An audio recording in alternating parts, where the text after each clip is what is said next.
So the question for this presentation is, what is the shareholder's liability towards the company in case of company affairs?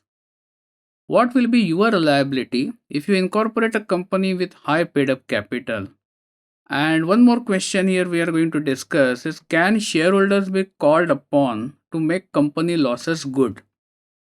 So let's have a look, and first let's understand what happens at the time of incorporation.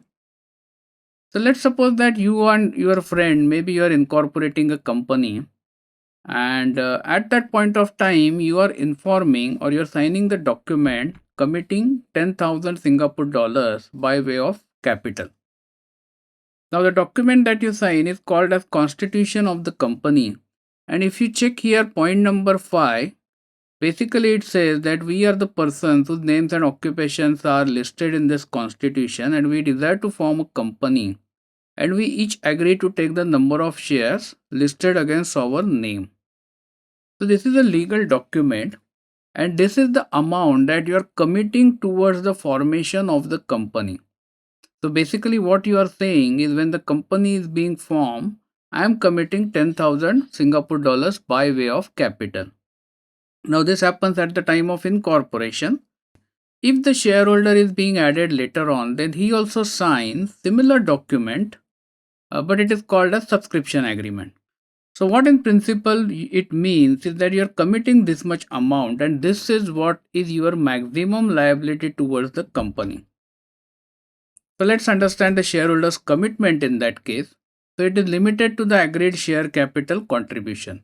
So if you have signed document for $10,000, that is what your committed contribution towards the company is. If company goes into problem, and let's say it incurs huge debts, for example, your agreed amount of commitment was $10,000, but company did not function well and accumulated debts of 50,000 Singapore dollars. So in that case, creditors cannot expect difference of 40,000 Singapore dollars to be paid by you. You do not have any liability in that case. Company can go into receivership, and whatever is left in the company will be distributed to the creditors, and company will get closed.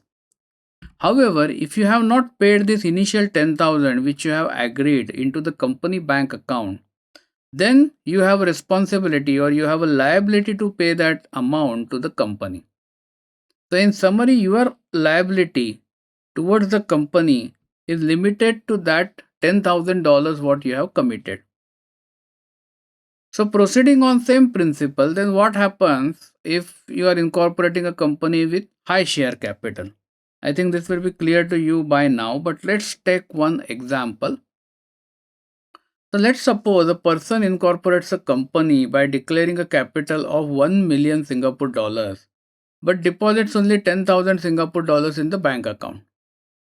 So now, in case anything wrong happens with the company, he will be expected to pay the balance amount, that is 1 million minus 10,000, into the company bank account to satisfy any debts or liabilities of the company.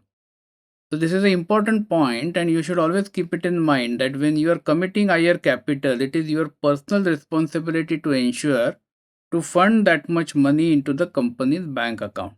So in summary, shareholders' liability is restricted only to the capital committed to the company and not beyond it.